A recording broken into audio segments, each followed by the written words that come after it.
كانوا قليلا من الليل ما يهجعون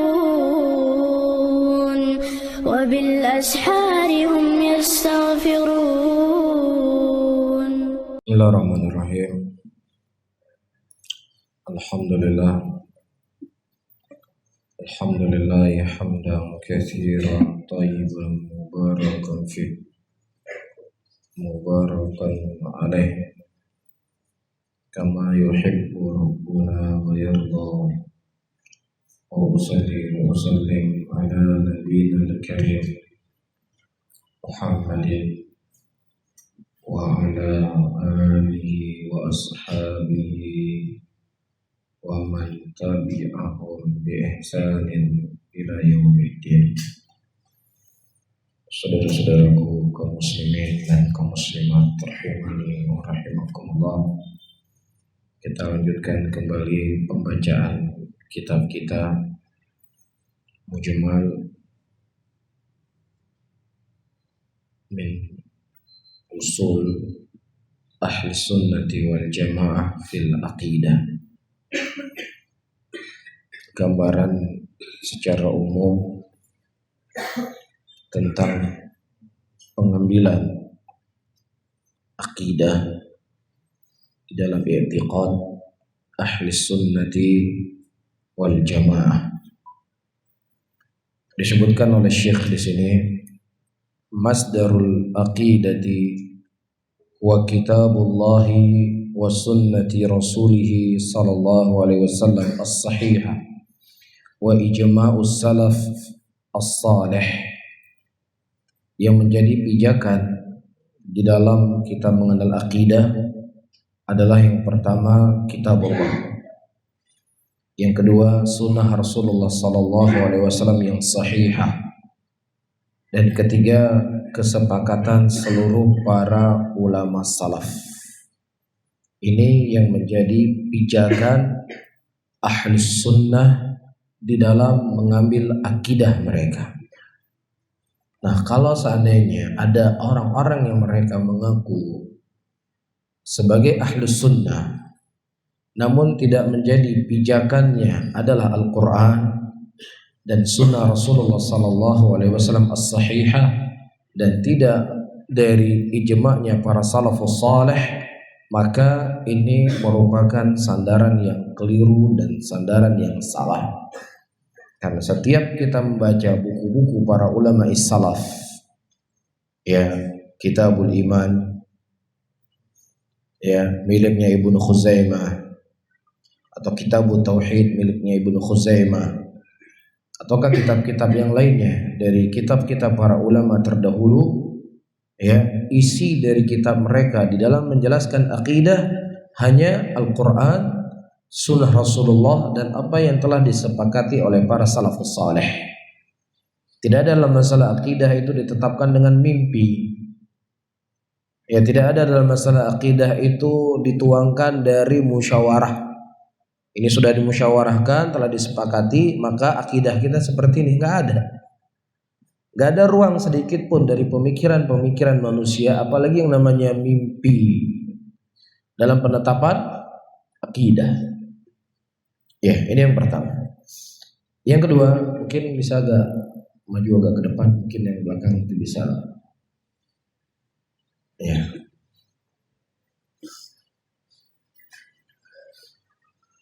Masya Allah, jazakallah khairan.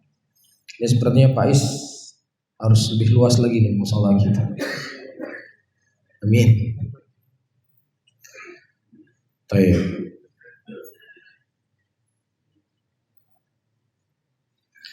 Qulu mas-sahha min sunnati Rasulillah sallallahu alaihi wasallam wajib qubuluhu wa in kana ahadan.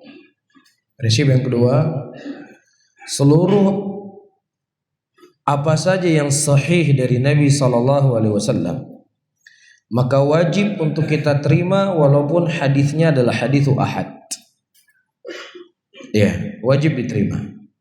Syekh ketika menyebutkan poin-poin yang menjadi manhaj ahlus sunnah dalam masalah akidah, karena di sana ada sebagian kelompok yang mereka tidak mau atau tidak menjadikan hadis-hadis Rasulullah walaupun secara sanad hadis tersebut sampai kepada Nabi sallallahu alaihi wasallam, ya, tidak mereka jadikan sebagai sandaran karena alasannya hadis itu adalah haditsun ahad. Apa itu haditsun ahad? Haditsun ahad adalah hadis yang diriwayatkan oleh satu orang ke satu orang ke satu orang ke satu orang. Ini menurut mereka haditsun ahad. Dan haditsun ahad yufidudz dzan. Hadis ahad itu mengandung makna dzan, masih dzan, belum yakin. Jadi kalau sudah meriwayatkan 3 orang atau lebih, nah berarti ada keyakinan di situ. Tapi kalau seandainya meriwayatkan satu orang, nah ini perlu dipertanyakan. Boleh kita amalkan dalam masalah fikih, tapi jangan kita amalkan dalam masalah akidah atau dalam masalah usul menurut mereka. Maka ini merupakan kesesatan, ini kekeliruan dan kesalahan. Ya, selama hadis tersebut sahih dari Nabi sallallahu alaihi wasallam, apakah yang meriwayatkan satu orang ke satu orang, atau 2 orang ke 2 orang ke 2 orang, atau 3 orang ke 3 orang, atau dari jamaah ke jamaah, selama itu sahih dari Rasulullah sallallahu alaihi wasallam, maka wajib kita terima. Ya, dan diantara kelompok yang mereka membagi hadis tersebut menjadi antara hadis mutawatir dan hadis ahad adalah kelompok Mu'tazilah. Dan ada di zaman sekarang disebut dengan Neo Mu'tazilah. Kelompok Mu'tazilah di zaman baru. Di antaranya siapa? Hizbut Tahrir. Hizbut Tahrir adalah kelompok Neo Mu'tazilah. Neo Mu'tazilah. Ya, di antara pemikiran Hizbut Tahrir, ya, mereka tidak menerima haditsun ahad dalam masalah akidah, dalam masalah usul. Jadi kalau permasalahan adab kubur dan nikmat kubur itu boleh kita percaya, boleh kita tidak percaya menurut pemikiran orang Hizbut Tahrir. Karena apa? Karena hadis yang datang dari Nabi sallallahu alaihi wasallam tentang adab kubur dan nikmat kubur itu apa? Ahad. Tidak mutawatir menurut mereka. Mungkin saya pernah cerita di musola kita atau di masjid yang lainnya, ketika itu orang-orang Hizbut Tahrir datang ke Jepang. Dia menyampaikan pemikirannya. Hadis, kalau seandainya hadis itu ahad, tidak boleh kita terima. Ya, sampai hadis tersebut bisa dibuktikan kalau dia itu mutawatir. Kemudian salah seorang audien yang hadir di kajian tersebut, dia tunjuk tangan. Ya fulan, engkau menyampaikan materi engkau ke Jepang dan berceramah dalam keadaan bersendirian. Secara kaidah dari rumusan yang kau buat di dalam pengambilan khobar kamu juga nggak bisa kami terima. Karena kamu datang sendiri, kamu ceramah, nggak susun rame-rame paduan suara. Faham? Jadi kalau pengkhobarnya cuma dari satu orang, nggak diterima. Namanya hadisun ahad, kata orang Hizbut Tahrir. Jadi lazim dari kaidahnya kamu, ucapan kamu juga tidak bisa kami terima. Karena apa? Karena kamu sendiri mengkhobarkan.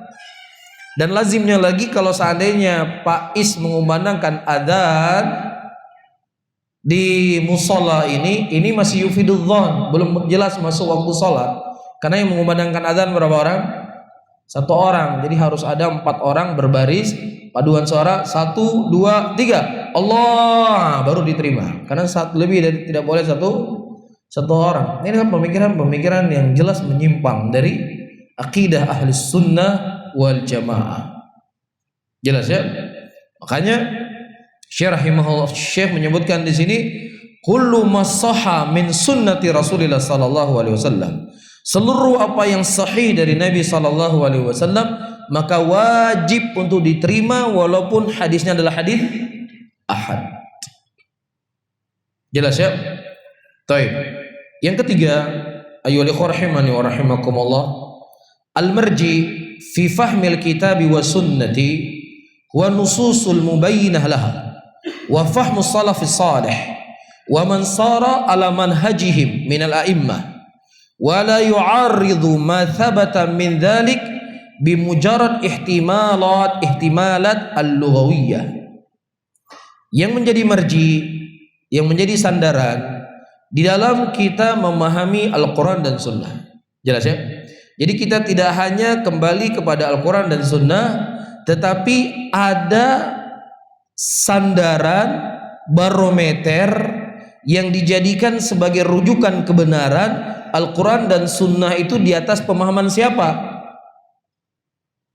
Ya, karena sering kita sampaikan, orang-orang liberal untuk menyebarkan pemikiran sesatnya juga membawa apa? Ayat Al-Quran, juga membawa hadis Rasul sallallahu alaihi wasallam.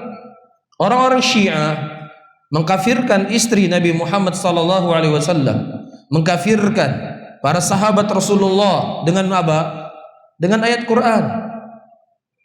Mereka gunakan ayat-ayat Allah, tetapi apa? Di atas pemahaman mereka. Makanya Imam Ahmad, sebagaimana yang sudah sering kita sampaikan dan kita ulangi terus, ketika beliau berdebat dengan Ibnu Abi Duat, wahai Ibnu Abi Duat, apa yang kau seru manusia? Al-Quran itu makhluk. Apakah pernah diseru oleh Rasulullah? Apakah pernah diajak oleh Abu Bakar, Umar, Uthman dan Ali? Ada enggak? Umar mengajarkan demikian, Abu Bakar mengajarkan demikian, Uthman mengajarkan demikian, Ali mengajarkan demikian. Mengembalikan kepada siapa? Kepada generasi yang terbaik dalam umat ini, yaitu sahabat Rasulullah sallallahu alaihi wasallam. Dan ini juga sebagai jawaban, ya ayyuhal hadirun wal hadirat yang dirahmati oleh Allah, kita di dalam memahami Al-Quran dan Sunnah, saya ulangi kembali dan saya tegaskan kembali, kita tidak bypass, tetapi kita kembalikan bagaimana para a'immatus salaf memahami ucapan Allah, memahami ucapan Nabi sallallahu alaihi wasallam. Kita tidak memahami dengan apa yang ya terbesit dalam hati dan jiwa kita, tapi kita kembalikan kepada mereka. Nah, wa fahmu salafus salih, dan pemahaman para salafus salih adalah pemahaman yang terbaik. Dan kita sudah menyebutkan salaf pada pertemuan yang lalu apa? 3 generasi emas dalam Islam. Sahabat, tabi'in dan tabi'ut at-tabi'in. Ini namanya generasi salaf. Makanya Rasulullah mengatakan apa? Ya Fatimah, isbiri wattaqi wa anna laki khairun salaf. Wahai Fatimah, bertakwalah engkau kepada Allah, bersabarlah, dan aku adalah sebaik-baik salaf untuk kalian. Jelas ya? Jadi ketika disebut fahmus salaf adalah fahamnya siapa? Para sahabat, tabi'in dan para tabi'ut tabi'in. Ya. Wa man sara ala manhajihim minal a'immah, dan siapa yang berjalan di atas jalannya mereka dari para imam-imam, Imam Ahmad, Imam Malik, Imam Abu Hanifah, ya, Sufyan ats-Tsauri, Sufyan ibnu Uyainah, wala yu'aridhu ma thabata min dzalik, dan tidak boleh ditolak apa yang datang dari Al-Quran dan Sunnah yang dipahami oleh para salafus saleh dengan hanya sebatas dari sisi bahasa. Ya, jadi ketika diperhadapkan kepada kita makna lughawi dengan makna syar'i, maka makna syar'i itu lebih dikedepankan daripada makna lughawi. Misalnya Allah Subhanahu wa taala mengatakan dalam Al-Qur'anul Karim, wa aqimus shalah. Iya, tegakkanlah oleh engkau salat. Iya, di antara makna salat adalah apa? Doa. Doa di antara makna salat dalam bahasa. Jadi dia membawa semua ayat-ayat yang Allah perintahkan kita untuk salat adalah doa. Jadi ketika kita berdoa sama Allah, kita ingat Allah, sudah cukup. Kita sudah salat.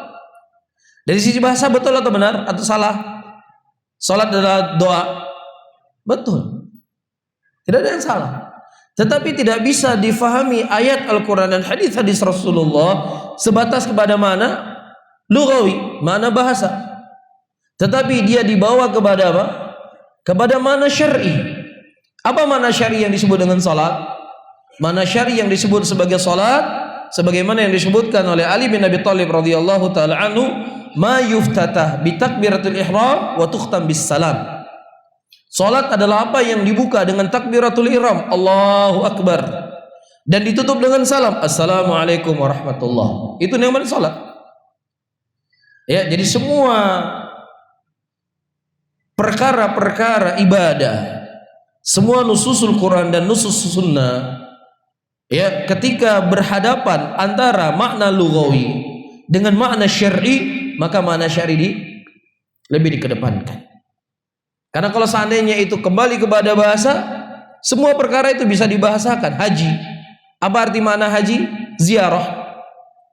Ya, jadi kalau seandainya kami ziarah kepada makam fulan, kami ziarah kepada wali fulan, kami sudah haji. Karena namanya haji apa? Secara bahasa ziarah. Iya, jadi tidak aneh dari sebagian tarekat sufi, ya, hajinya mereka apa?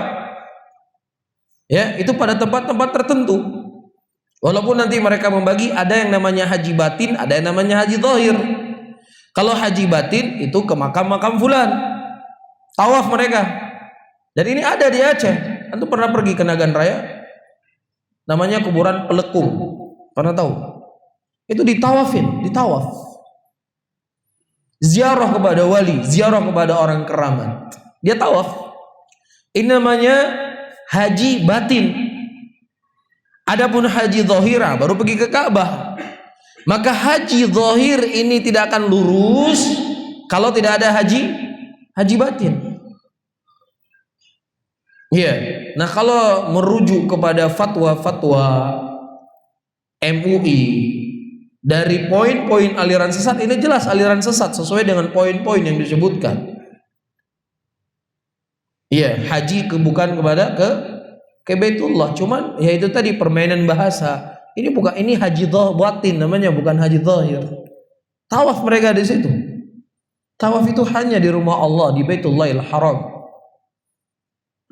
Nah, walillahi 'alan nasi hajjul bait man istata ilaihi sabila. Hanya untuk Allah orang-orang berangkat haji di mana? Di seputar Ka'bah, bukan di tempat lainnya. Jelas ya? Nah, ini orang-orang berusaha untuk memahami semua perkara-perkara ibadah kepada makna lughawiyah, sehingga terjatuhlah mereka dengan keyakinan al-batiniyah. Apa namanya? Batiniyah. Jadi kalau antum mau berdebat sama mereka, kenapa kalian nggak sholat? Siapa yang nggak sholat? Sholat itu adalah mengingat. Ketika kami sudah mengingat Allah, sudah cukup. Gak ada yang salah. Ente coba lihat kamus. Apa makna bahasa Arab as-sholah itu apa? Di antara maknanya mengingat, berdoa, meminta. Nah, kita sekarang bisa meminta, mengingat kapanpun Allah Subhanahu wa ta'ala, dan itu sudah mencukupi sebagai sholat. Ya, jadi mereka punya hujah, mereka punya alasan. Bukan tidak ada hujah, bukan tidak ada alasan. Cuman tidak semua alasan dan argumentasi dalam sebuah permasalahan itu bisa diterima. Ya, makanya dibuat di dalam agama kita pakem, ya, pemahaman itu kembali kepada siapa? Kepada generasi yang terbaik dalam umat ini. Bagaimana Rasulullah SAW berperang dengan orang-orang musyrikin. Saking tersibuknya Rasulullah SAW, ya, waktu sholat asar waktu itu sudah mulai habis. Apa kata Rasulullah? La'anallah, Allah laknat, mudah-mudahan Allah melaknat orang-orang kafir musyrikin yang mereka telah menyibukkan kita dari sholat asar. Kata Rasulullah, dilaknat. Sholat Rasulullah, nggak ada beliau mengatakan ya sudah, di antara makna sholat itu adalah mengingat. Karena kondisi kita sekarang lagi perang, ya, lagi dalam keadaan genting, ya sudah, masing-masing kita ingat Allah sambil perang, sudah cukup sholat. Nggak ada seperti itu. Makanya dikembalikan bagaimana mereka memahami agama. Karena kalau setiap orang memahami agama dengan akal-akalnya mereka, ya, di situ nanti mulailah akan muncul hal-hal yang aneh. Jadi kalau seandainya kita itu berdakwah ibarat seperti belajar mobil. Iya. Jadi kalau seandainya orang belajar mobil kan ditulis latihan, kan begitu. Jadi ketika nanti nabrak mobil orang nggak marah. Karena apa? Sedang latihan. Ya, nah begitu juga berdakwah. Kita berdakwah ini sekarang masa-masa latihan. Kalau salah-salah nggak ada masalah. Seperti apa? Seperti orang belajar mobil. Dari mana ente itu mas semuanya? Dari mana ente semuanya itu? Hah? Itu semua dari akal dia, dari perasaan dia. Iya. Adapun kalau kita melihat dari sisi agama, Apa kata Allah dalam Al-Quranul Karim? Wala tasifu alsinatukumul kadhib hadza halalun wa hadza haramun litaftaru 'ala Allahi kadhiba. Jangan kamu mengucapkan dengan lisan-lisanmu ini halal, ini haram. Dan sungguh Anda telah berbuat sebuah kedustaan yang sangat besar kepada Allah ketika Anda menghalalkan apa yang tidak Allah halalkan, ketika Anda mengharamkan apa yang tidak Allah haramkan. Enggak boleh. Iya, yang ada dalam Islam, sebelum Anda berbicara, Anda belajar dulu. Anda ilmui dulu apa yang Anda sedang berbicarakan, baru Anda berbicara, baru Anda berdakwah. Iya, apa kata Allah dalam Al-Quran? Qul hadhi sabili ad'u ilallah ala basiratin. Katakanlah sesungguhnya ini merupakan jalanku yang aku menyeru manusia kepada jalan tersebut di atas apa? Di atas basirah, di atas ilmu. Jadi sebelum kita berdakwah kita harus punya ilmu dulu. Sebagaimana kata Imam Bukhari rahimahullah, al-ilmu qabla al-qawli wal amal. Ilmu itu lebih dahulu sebelum dia berkata dan sebelum dia beramal. Jadi jangan ada logikakan dengan belajar mobil. Ini namanya akal-akalan dalam agama. Kalau seandainya setiap perkara itu silahkan orang mau membuat apa saja, maka akan beraneka ragam bentuk agama. Bebas orang mau berbicara, nggak bisa. Perkara agama adalah perkara yang sakral, tidak boleh seseorang sembarangan berbicara di dalamnya. Kecuali dia harus mendatangkan Al-Quran dan Sunnah di atas pemahaman para salafun salih. Ini jadi pegangannya. Mafhum? Jadi kalau masing-masing diberikan akal, ya sudah. Dia berlogika sendiri-sendiri. Oh, nggak masalah kita berdakwah, sampaikan saja dulu. Kalau salah-salah kan Allah Maha Rahmat. Ya orang belajar mobil aja nggak masalah, apalagi dakwah ibadah kan nggak masalah kalau salah-salah. Naudzubillah. Ini semua adalah khurafat, ini semua kesesatan. Ya tidak dibenarkan. Kalau seandainya ada orang menyarankan kepada antum sebuah perkara dari perkara dunia, ia akan merugikan antum, pasti antum akan marah. Pasti orang semua akan merasa apa? Merasa tertipu. Ini kalau seandainya ditipu dalam urusan agama, ini lebih fatal akibatnya. Perkaranya adalah surga dan neraka Allah di hadapan kita. Kalau ditipu dalam masalah dunia, mungkin jadi sebab dunia itu kita bisa jadi lebih maju, kena tipu. Tapi kalau ditipu dalam masalah dunia, akhirat nggak ada istilahnya. Ya ditipu-tipu, mungkin hikmah ditipu jadi lebih bahagia di akhirat. Mafhum ya? Baik. Kemudian yang keempat disebutkan di sini ayyuhal ikhwah, usuluddin kulluha qad bayyanahu Nabi sallallahu alaihi wasallam. Pondasi-pondasi agama itu seluruhnya sudah dijelaskan oleh Nabi sallallahu alaihi wasallam. Tibyanan likulli syai'in wa huda wa rahmatan wa busyra lil muslimin. Islam ini, Al-Qur'an yang diturunkan oleh Allah adalah penjelas segala sesuatunya. Dia petunjuk, dia rahmat, dia pemberi kabar gembira ya untuk seluruh muslimin. Itu fungsi Al-Quran. Jadi apa saja yang dibutuhkan oleh manusia itu sudah ada kejelasannya dalam Al-Quran dan Sunnah. Maka disebutkan oleh Abu Darda radhiyallahu ta'ala anhu, ma min ta'irin, tidak ada seekor burung pun yang dia mengepak-ngepak sayapnya di atas udara kecuali telah didatangkan kepada kita dalilnya, kata Abu Darda radhiyallahu ta'ala anhu. Jadi tidak ada ruang 1 senti pun untuk pemikiran kita dalam agama, nggak ada. Semuanya itu harus dibangun di atas dalil. Semuanya itu harus dibangun di atas sunnah Rasul sallallahu alaihi wasallam. Nggak ada di situ ada akal kita di situ. Ya, nggak ada. Ya, yang ada para ulama ketika mereka berdalilkan dengan sesuatu perkara yang baru, yang tidak pernah terjadi di zaman Nabi sallallahu alaihi wasallam, mereka mengambil kaidah-kaidah umum dalam hadis. Ya, diambil usul-usul dalam perkara agama, bukan dari pemikiran mereka. Ya, misalnya contoh yang mungkin pernah saya sampaikan, antum ketika sedang sholat tiba-tiba terdengar bunyi suara HP atau suara alarm hidup. Ya, apa yang harus kita lakukan? Apakah kita biarkan sholat alarm dengan musik dangdut misalnya sampai selesai sholat mengganggu semua musallun? Atau kita boleh mematikan HP kita tersebut? Iya, itu para ulama mengambil istinbat dalil. Ya, istinbat dari hadis-hadis Rasul sallallahu alaihi wasallam Ya, yang mana mereka membuat kesimpulan apa saja gerakan-gerakan yang ada maslahatnya untuk sholat, maka boleh seseorang untuk bergerak di situ. Apa dalilnya? Mereka mengambil dalil ketika itu Rasulullah sallallahu alaihi wasallam menggendong Thumamah, anak kecil. Ketika Rasulullah ruku, Thumamahnya didudukin. Didudukin, maksudnya diletakkan di depan beliau. Ketika Rasulullah berdiri, beliau gendong Thumamah tadi. Ini menunjukkan apa? Ada gerakan nggak dalam sholat? Ada gerakan. Kenapa Rasulullah ketika beliau sujud beliau letakkan? Kenapa kalau beliau berdiri beliau angkat? Dikhawatirkan ketika beliau berdiri Thumamah itu masih duduk bisa menangis. Ketika dia menangis bisa mengganggu orang dalam sholat. Nah, sesuatu yang belum terjadi saja boleh seseorang bergerak dalam sholat, apalagi sesuatu sudah treng dari awal kajian, dari awal sholat. Dibiarin seperti itu.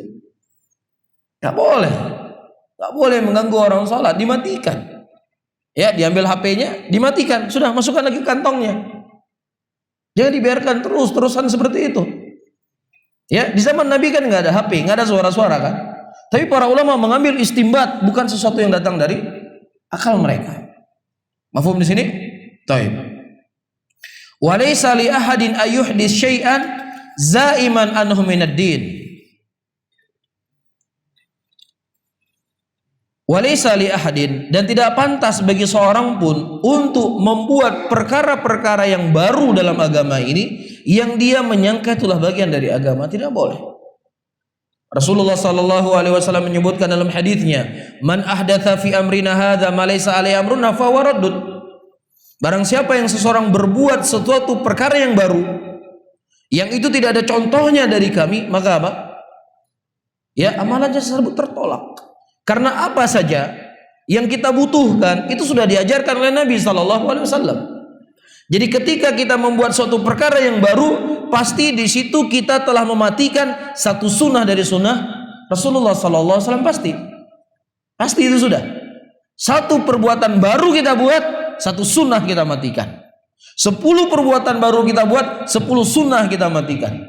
Ratusan perkara baru yang kita buat, 100 sunnah akan kita matikan secara otomatis. Iya, sebagaimana sudah sering saya contohkan, ya contoh yang simple mungkin lebih akan lengket di kepala, yang itu setiap hari kita lihat dan kita amalkan. Ketika seseorang sholat, assalamualaikum warahmatullah, assalamualaikum warahmatullah, apa yang sunnah dari Nabi kita?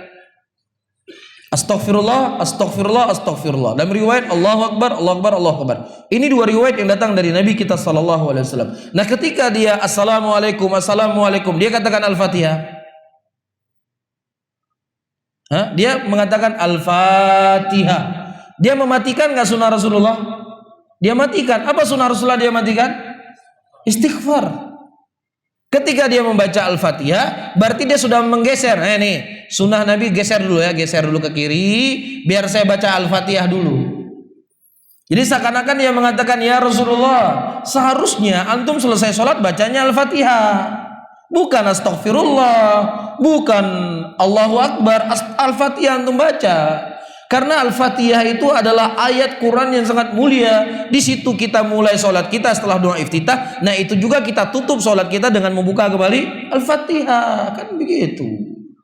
Jadi Anda ya Rasulullah tidak membawa kepada kami syariat yang sempurna sehingga butuh bagi kami untuk menambah sesuatu.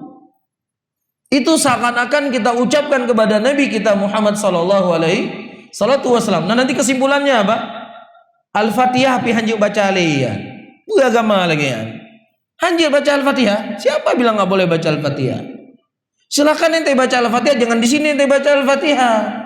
Karena di sini sudah ada ruang yang mana Rasulullah mengajarkan kepada kita astaghfirullah, Allahu Akbar. Kenapa ente baca Al-Fatihah? Kenapa?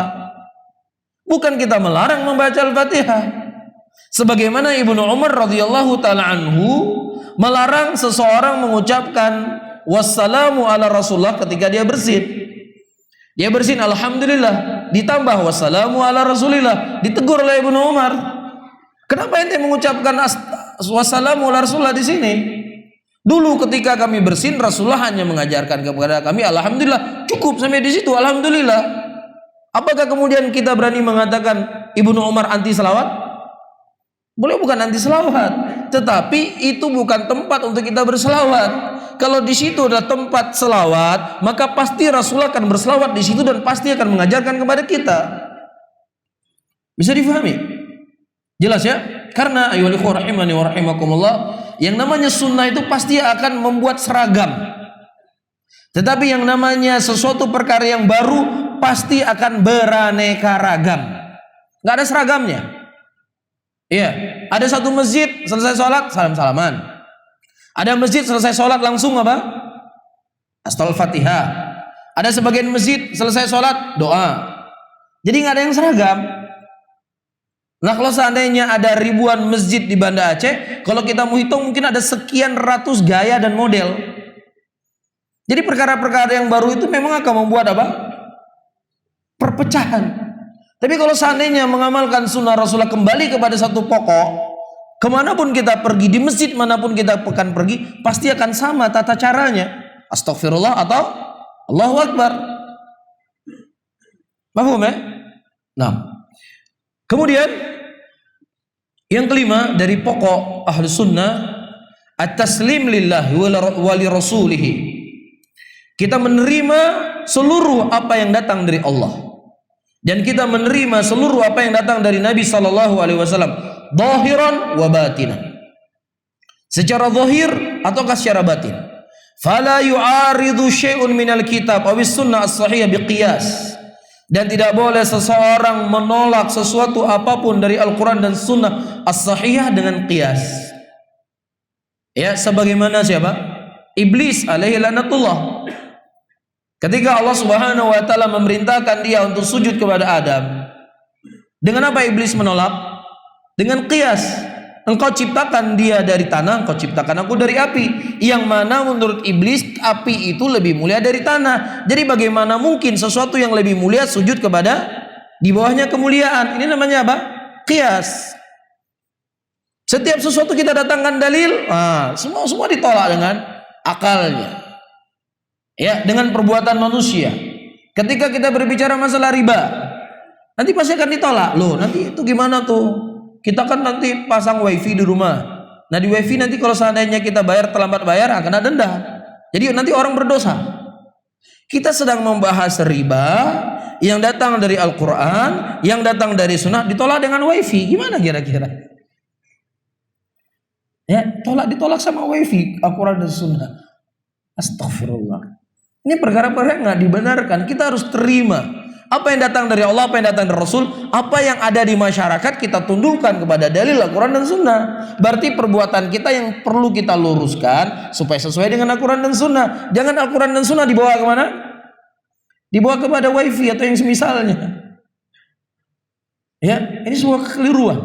Nah disinilah yang membedakan antara ahlus sunnah dengan yang bukan ahlus sunnah. Ya. Yang membedakan bukan membedakan kita dengan orang lain, bukan. Jelas ya? Ini di mana-mana masjid saya ulang-ulangi terus. Kita sekarang bukan sedang membahas perbedaan kita ini dengan yang bukan dengan kita, bukan. Kita sedang membahas perbedaan ahlus sunnah dengan yang bukan ahlus sunnah. Siapa itu ahlus sunnah?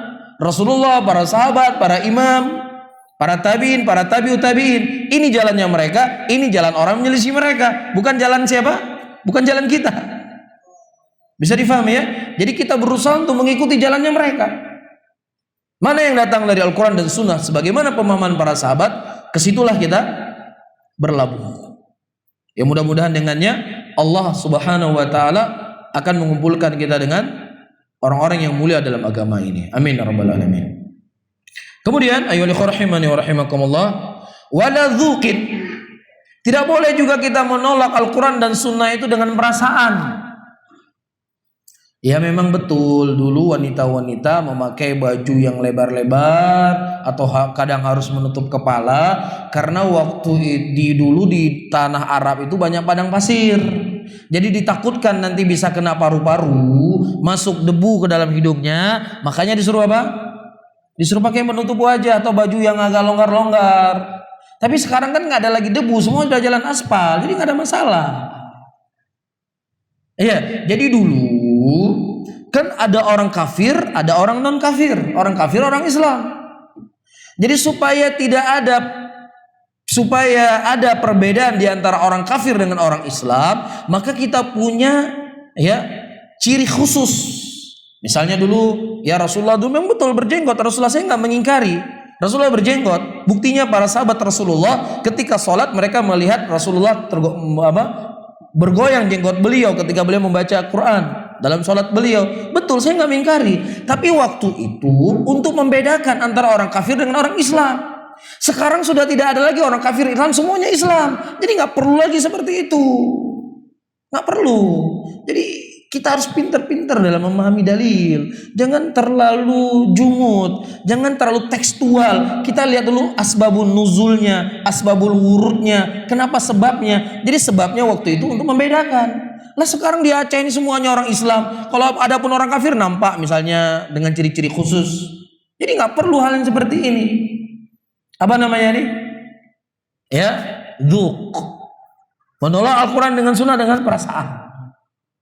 Seharusnya kalau seandainya dia mengatakan ya kamu doakan saja semoga Allah mudahkan saya untuk mengamalkannya, doakan saya, kan lebih baik kan? Yang satu saat Allah akan berikan kemudahan baginya, belum mampu untuk mengamalkannya. Tapi kalau dia sudah menolak, ya akan sulit bagi dia untuk mengamalkannya. Bisa difahami di sini? Nah, wala kashfin, ya bukan pula dengan kashf. Nampak apakah dengan mimpi? Ya, kalau ada terjadi perdebatan antara dengan A dengan si B, sebuah permasalahan, ya sudah kita tidur dulu. Kita lihat nanti bagaimana di mimpi. Ada seperti itu. Jadi pijakannya apa? Mimpi. Kalau seandainya mimpi itu bisa menjadi pegangan dalam agama, setiap orang kan pasti tidur kan? Ada faedah nggak diturunkan Al-Quran dan Sunnah? Ya sudah, kalau ada ngapa-ngapain tidur ya kalian semuanya. Nampak nanti semuanya. Ya. Dan setiap apa yang disebutkan di sini itu ada orang-orang yang memang pemahamannya demikian dalam memahami agama. Iya. Wala qaulin syekhin wala imamin wa nawi dzalik. Tidak dengan ucapan syekh, tidak dengan ucapan seorang imam. Ya, sebagaimana yang telah sering kita nukilkan ucapan Ibnu Abbas. Beliau mengatakan hampir-hampir batu-batu dari langit jatuh menghimpit kalian. Aku mengucapkan ucapan Rasulullah, kalian berkata ucapan Abu Bakar dan Umar. Iya. Bahkan Al-Imam Syafi'i rahimahullah, ketika datang orang kepada beliau bertanya sebuah permasalahan, Imam Syafi'i menyampaikan hadis Rasulullah. Setelah beliau menyampaikan hadis Rasulullah, orang-orang bertanya, "Ya Imam, itu hadis Rasulullah. Kami ingin tahu bagaimana pendapatnya antum." Betul itu hadis, tapi pendapatnya antum itu bagaimana ya Imam Syafi'i? Dengan wajah yang memerah, Imam Syafi'i berkata, "Hal tarani fi kanisatin min kanaisi Nasara, wal tarani fi bai'a min bayatil Yahud?" Apakah engkau pernah lihat aku berada di gereja-gerejanya Nasrani, atau berada di tempat ibadahnya orang Yahudi, atau berada di tempat ibadahnya orang Majusi? Aku membawa hadis Rasulullah sallallahu alaihi wasallam. Kemudian kalian tanya bagaimana pendapatku? Ya, ketika aku membawa hadis Rasulullah, berarti inilah peganganku, inilah mazhabku, inilah keyakinanku. Untuk apa yang ditanya lagi apa ucapan saya? Ya, di sini Imam Syafi'i mengajarkan kepada kita untuk apa? Untuk berpegang dengan dalil. Jangan kita ambil ucapan beliau sampai kita tahu dari mana beliau berpijak. Begitu juga jangan kita ambil sekali bersyafi'i. Jangan kita ambil ucapan beliau, nasihat beliau sampai kita mendapatkan dalil. Apalagi apa? Orang yang di bawah Syafi'i. Pokoknya yang lempugah dinge bek dayang-dayang. Ya? Jadi salah satu dari bentuk memuliakan guru, apa yang disampaikan guru itu jangan ditanya. Itu nggak punya adab namanya. Itu diajarkan kepada muslimin hari ini. Jadi digambarkan kalau tanya-tanya itu menunjukkan dia itu tidak menghargai gurunya. Jadi apa yang disampaikan oleh gurunya dengar. Itu terjadi ya Yuhalikhwa, nggak berani bertanya. Padahal kalau kita melihat dari sunnah Rasulullah Sallallahu Alaihi Wasallam, sesuatu yang para sahabat tidak pernah melihat Rasulullah melakukan pasti akan ditanya langsung. Ya, seperti disebutkan dalam Sahih Muslim sering kita sampaikan. Waktu itu Rasulullah berkata, "Al-anuka bila'natillah." Aku melaknatmu dengan laknatnya Allah. Dalam sholat beliau. Selesai sholat para sahabat langsung tanya, "Ya Rasulullah, kami nggak pernah engkau mendengar engkau membaca al-anuka bila'natillah. Kenapa ya Rasulullah?" Nggak ada Rasulullah mengatakan, hei saya ini nabi, cukup ente ikut saja, jangan tanya-tanya. Ente ngehormat saya apa? Nggak ada. Rasulullah berkata, tadi datang syaitan menggangguku sholat sehingga kulanat dia. Iya, ketika Rasulullah bertakbir Allahu Akbar, iya, sakata hani'atan, beliau diam sejenak. Kemudian beliau baca doa iftitah, baca Al-Fatihah. Selesai salat, ya Rasulullah, tadi antum kan takbir. Setelah takbir engkau diam. Apa yang kau baca ya Rasulullah? Dalam keadaan para sahabat Rasulullah adalah orang yang paling memuliakan siapa? Nabi SAW.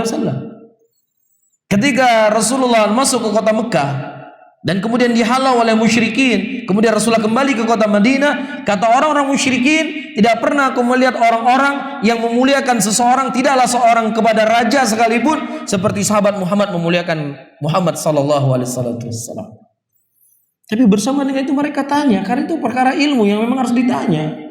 Tapi untuk menutupi kesesatan, untuk menutupi kejahilan, dan supaya manusia mengikuti semua pendapatnya, dibuatlah sebuah manhaj, sebuah konsep. Jangan kamu tanya kepada gurumu ketika gurumu menyampaikan sesuatu, cukup terima saja karena memang gurumu adalah guru. Ya, karena tidak punya adab seorang murid bertanya kepada gurunya. Ikutlah. Gurunya bilang A ya A, gurunya bilang B ya B. Gurunya mengatakan berzikir katena undang wahabi sama pahala haji. Ya sudah ikut, tenak aku deh. Subhanallah. Itu fatwa. Karena nggak berani bertanya, Pak Guru, apa dalilnya? Bukankah Nabi mengatakan bahwasanya seorang muslim bukan la'an, bukan tukang laknat? Ya, bagaimana kira-kira dengan hadis ini? Coba dia suruh tanya. Ya enggak? Al-muslimu man salima al-muslimuna min lisani wa yadihi. Orang muslim adalah orang yang terjaga lisannya dan tangannya dari muslim yang lainnya. Allah Subhanahu wa taala memerintahkan kepada Musa dan Harun, "Idhaba ila fir'auna fa innahu tagha, faqula lahu qawlan layyinan la'allahu yatadhakkaru aw yakhsha." Wahai Musa dan Harun, pergilah engkau kepada Fir'aun, karena sesungguhnya Fir'aun telah melampaui batas. Dia mengatakan bahwasanya dia Tuhan yang paling tertinggi, dan ucapan kepada Fir'aun ucapan yang indah, ucapan yang lembut. Ini Fir'aun, dia mengatakan saya Tuhan yang paling tinggi. Ada orang-orang yang dianggap seperti yang saya sebutkan tadi mengatakan dirinya Tuhan? Ada. Kalau memang menurut kalian salah, apakah kesalahannya sampai seperti kesalahannya Fir'aun? Tetapi bersama dengan itu, apa perintah Allah kepada Musa? Ucapkan dengan ucapan yang baik kepada Fir'aun, mudah-mudahan dia bisa bertaubat. Loh kok bisa suruh tenak-tenak?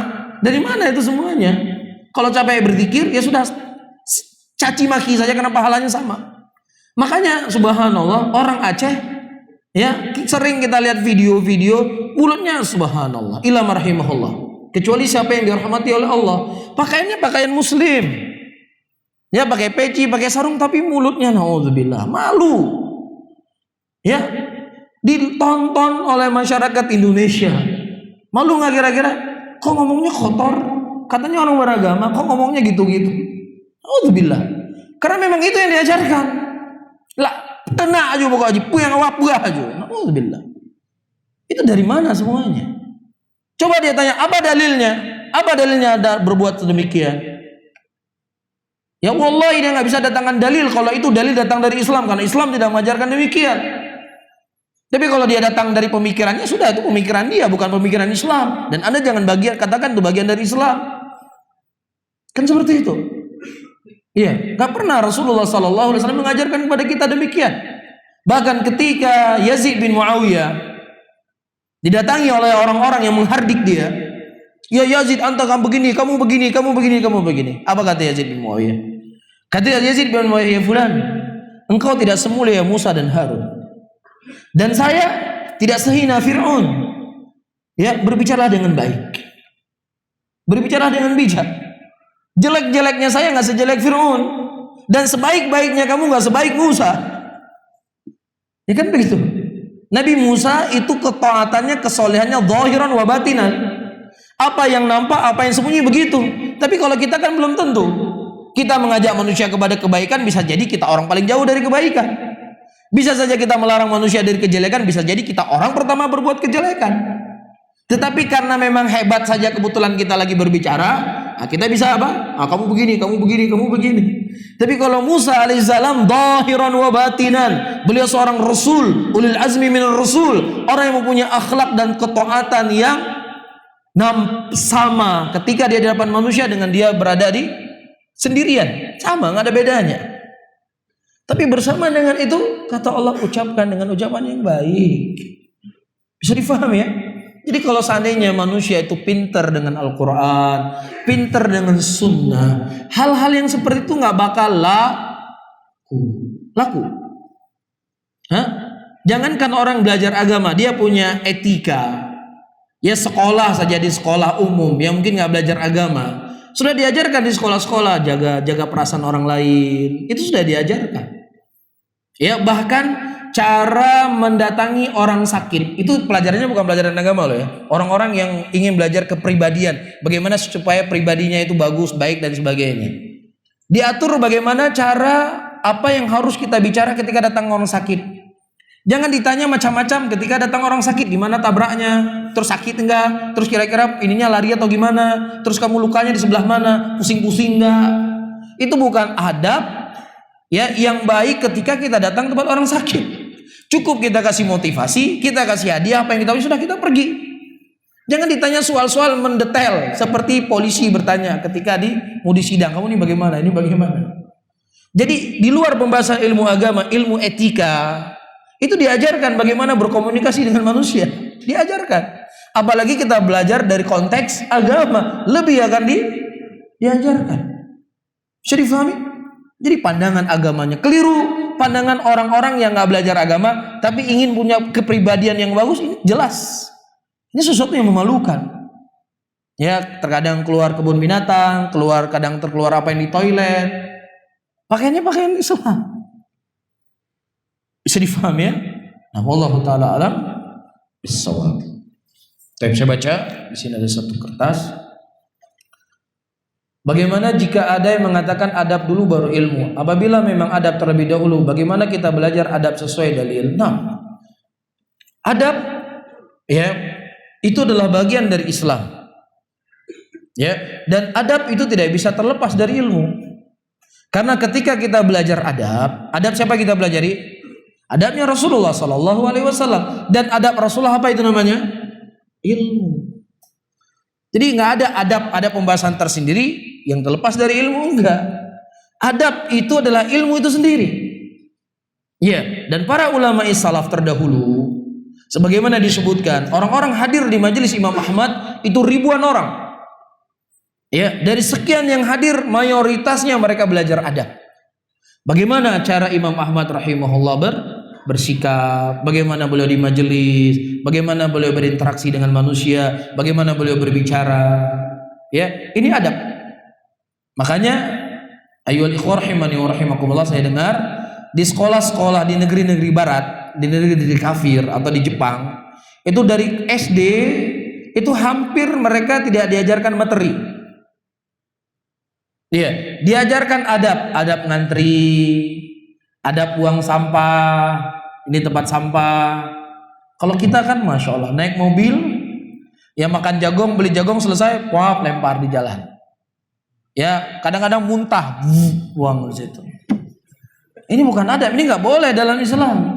Nah ini dari mana diambil? Semuanya dari agama Islam, semua dari dalil.